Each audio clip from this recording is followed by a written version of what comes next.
This episode of Simple Civics Greenville County is brought to you by Dolly Parton's Imagination Library, providing free books to children 0 to 5 throughout Greenville County. To sign up, visit greenvillefirststeps.org/freebooks. That's greenvillefirststeps.org/freebooks.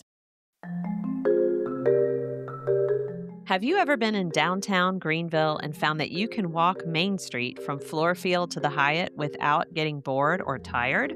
I'm sure that's because you're physically fit and you have a great attention span, but it's also because of the urban design of our beautiful downtown. And keeping that design special is the charge of the City of Greenville's Design Review Board. I'm Katie Smith with Greater Good Greenville, and on this episode of Simple Civics Greenville County, I talk with Meg Terry, who currently serves on the Design Review Board.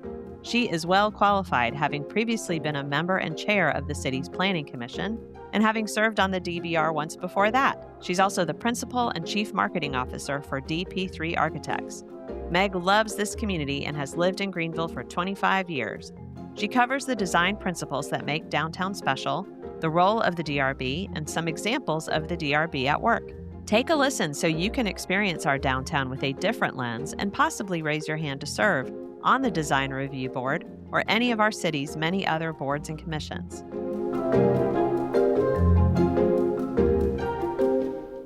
Meg Terry, thank you so much for joining us today to talk about the Design Review Board and its important role in helping downtown continue to look like the beautiful place we all love. Really appreciate you being here. Absolutely. Glad to do it. All right, let's start with some basics. So overall, the Design Review Board, or the DRB, as you all call it for short, it's about keeping the city of Greenville's downtown the beautiful place that so many residents and visitors love. And I think that those of us who aren't architects or design professionals, we're sort of going on vibes when we talk about what we love about downtown and have a kind of we know it when we see it attitude. But since you are an architect and someone with deep expertise in design and planning in the city of Greenville, can you use some more official terminology and descriptors for what it is that we love and what it is the DRB is here to preserve? Sure. So really, I think when we're looking at different projects that come through an application form for the Design Review Board, it is a vibe. You say it's a vibe, and it is. But those things happen really because of the scale of these buildings and how that gets broken down at the street level or wherever it might be within the city, and how that context is appropriately, articulated through the architecture. So what the guidelines and the development code have done really well is sort of give that language to the designers so they understand what the expectation of that scale looks like. And so that sort of keeps that downtown feeling, warm and welcoming, and it's not overwhelming when you walk down the street. The vehicle kind of becomes secondary to the pedestrian a lot of the time. And so that's really, when it comes down to it, it is a bit of an opinion-based review board, but it also is set in its guidelines as well, and making sure that the projects that come through are meeting those guidelines and the expectation of the city.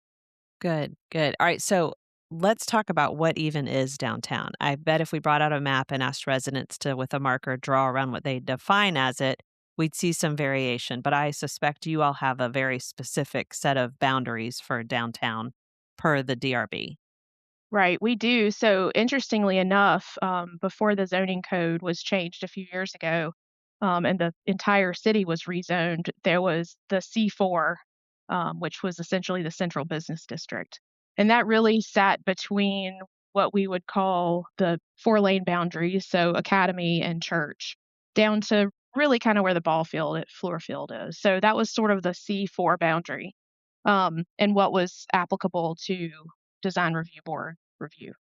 So when the development code got codified a few years ago, that also included an expansion of that boundary. So the downtown district really became zoned MXSD, and then sort of the boundary moved past this Academy Church Street circle. It now encompasses Unity Park. It goes all the way down Pendleton into the village of West Greenville. It moves up East North Street a little bit down towards the Arena District, like through down toward the law enforcement center. And so it really kind of created a little bit a bigger boundary for what the development code and the guidelines would cover. So it's been an interesting addition because it does change. All those different places that have added have their own personality. So just making sure that that gets carried through as those develop in the future is really why that got pulled into the DRB purview. Good. Now, we have not done an in-depth enough episode on what zoning and zoning codes are, or at least it's been a while.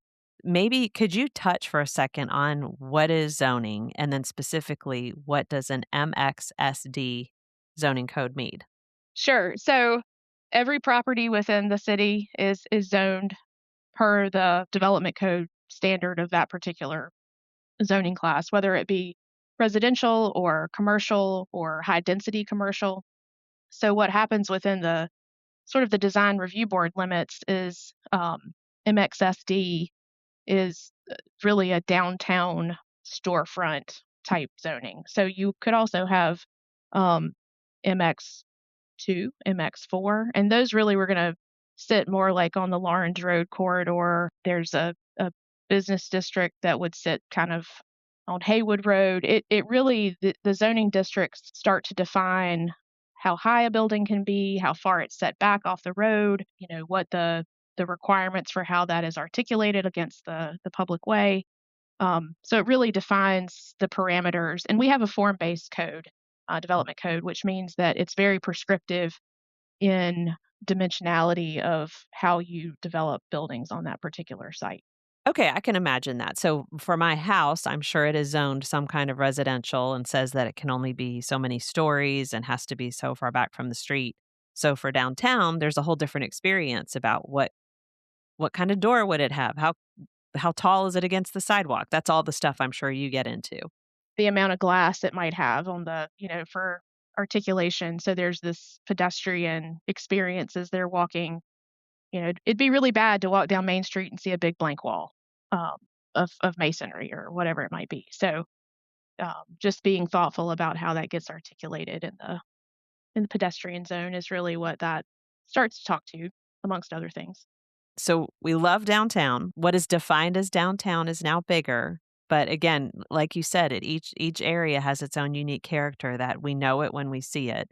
But that doesn't happen or it doesn't stay that way by accident. But it's not to say decided completely case by case either. So can you talk more about those downtown design guidelines that help preserve and enhance what we've loved about those places? Yeah, so what's really cool about the current that we're actually in the process of updating the downtown design guidelines, which partially because of the expansion, the current design guidelines don't really speak to things like Unity Park and the character around that, or Pendleton Street and the character around that, or the village.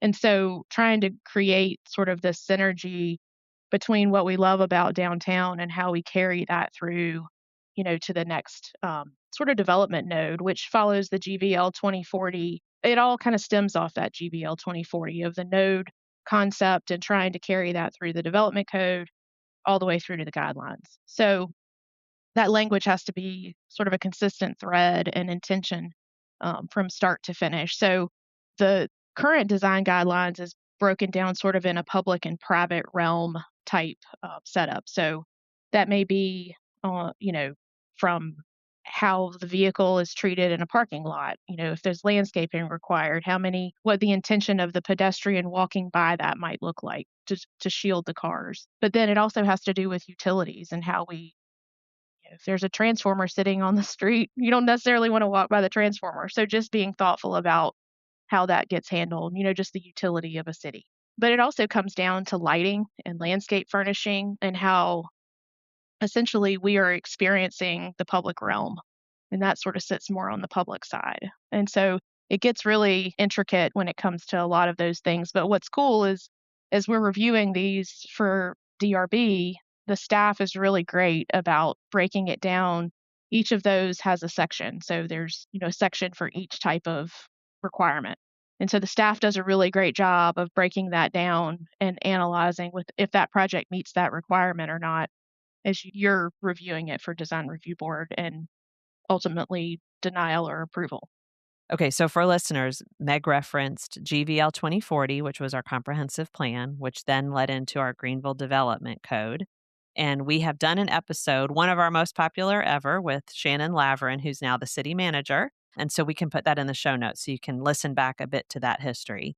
Let's talk now about the Design Review Board and its specific role in making sure things built or renovated in this overlay district comply with the guidelines. So tell us about how you do your job. Well, it really starts a lot of the time with whomever is, applying for the certificate of appropriateness, which is the intent. That's sort of the end game of the design review board and the applicant, is that we want to ultimately get you as the applicant to the point of a certificate of appropriateness, so then you can continue on with your permitting and construction.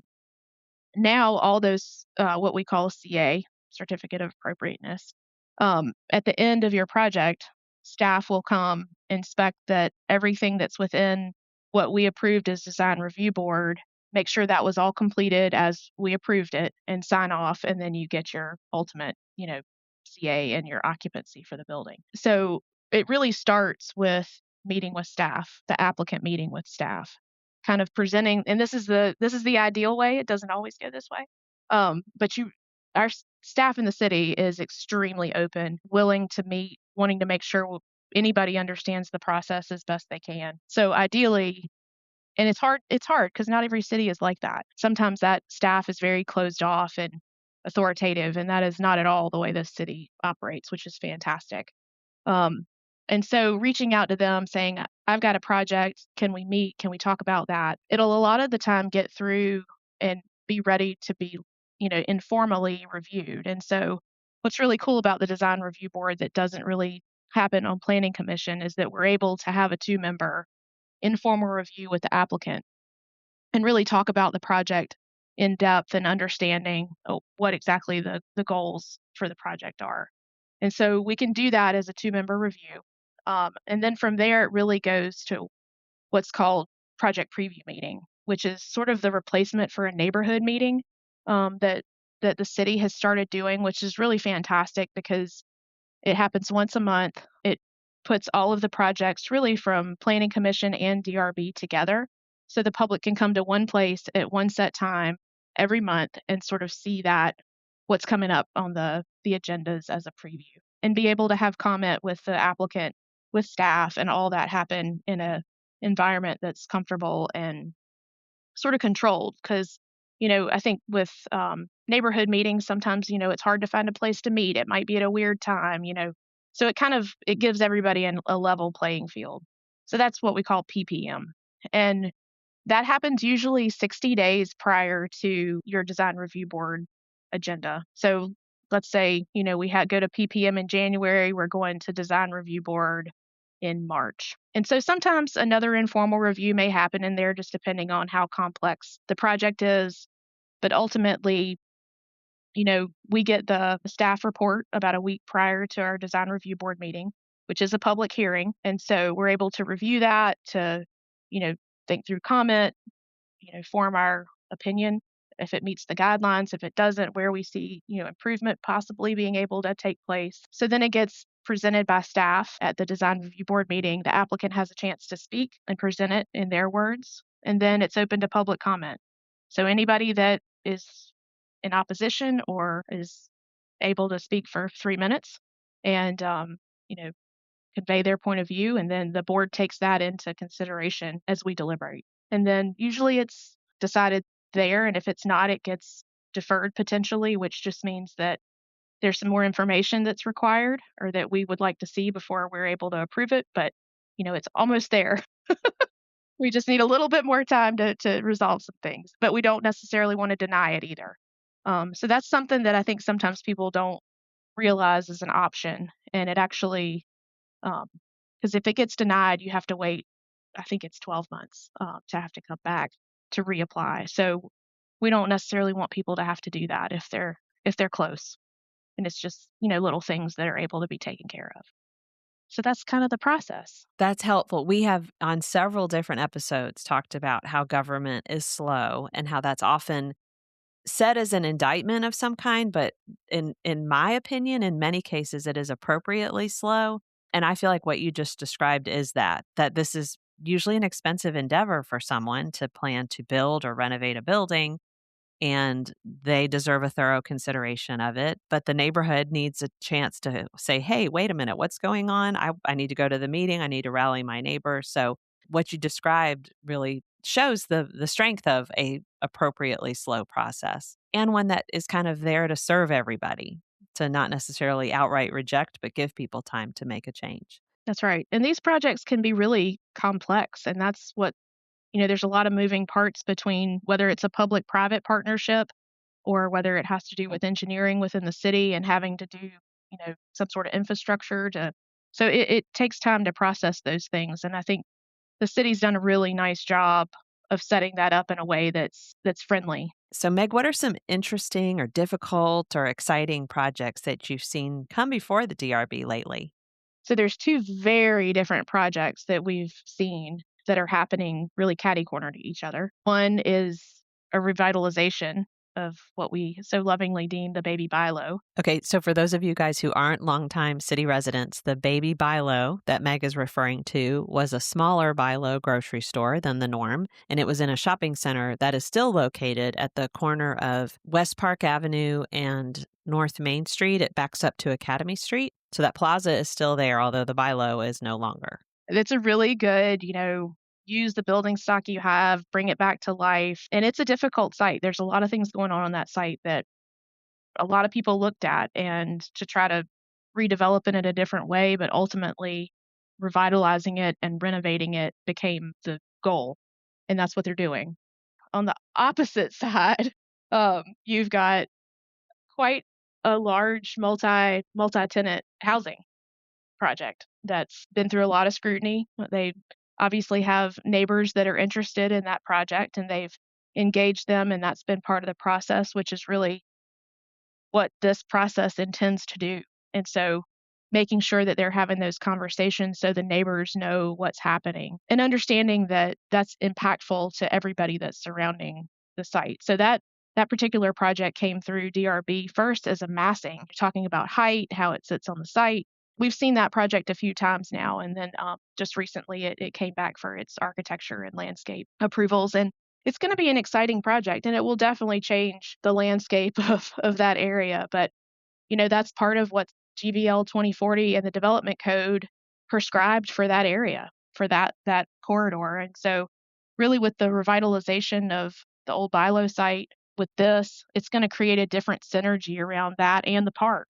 So really creating a different kind of mid-main synergy is going to be cool. And watching that actually happen at the same time has been interesting, and how both of those sites kind of have tackled it in different ways. So you're clearly the right person to serve on the DRB. How are folks chosen to serve along with you? That's a great question. And I think because the city obviously is finite and the population that lives here is not huge, but you do have to be a city resident to serve on boards and commissions. And in the past, they've been really thoughtful about the teams they put together on these boards and commissions, which I'm thankful for, because they do end up being colleagues a lot of the time. We have two other architects on the design review board, an interior designer, and urban planner. So we've got a really great breadth of knowledge from different perspectives, which is really the key, because somebody could have had a totally different experience or knowledge base about something that we're reviewing that helps give me perspective on things. And that's the same thing with planning commission as well. Particularly in planning commission, it's really great to have, whether it's an attorney or a developer or whatever that might be, land planner, civil engineer. So being smart about who you put together to create those committees. And really anybody can apply. What's cool about the city is there are a ton of boards and commissions that no matter your skill set, you really can find a nice niche. And whether it's arts and public places or the Board of Zoning Appeals, or there's a ton, airport commission. So there's a lot of different talents needed on those boards and commissions. And so everybody can probably find a home and enjoy it. And it's a good way to serve. It is. We've done an episode in the past with Councilwoman Dorothy Dow about boards and commissions, and we've done one on county boards and commissions with County Councilwoman Liz Seaman. We can link both of those in the show notes and really encourage people to take a look. Like, you can put your name in the hopper at any time with the city of Greenville, and as opportunities come up, they can have your resume in effect at the ready. So It's a fabulous way to serve, as Meg said. And what's really cool about that too is even if you apply and don't necessarily get on a board and commission, they always have task force and different things that they're pulling together, whether it be for studying the swamp rabbit or trail or, you know, neighborhood plans or whatever that they pull from to fill those kind of committees. So that's really a good way to serve. Well, Meg, you have served in so many ways in the city of Greenville in both this public capacity and professionally. And I thank you for the many ways that you've made your mark here and appreciate you being with us today. Thank you. It was fun. Hi, Simple Civics Greenville County listeners, Nathaniel here. If you've made it this far, then we think you'll really love our newsletter. Sign up for bonus content, updates, and more right in your inbox.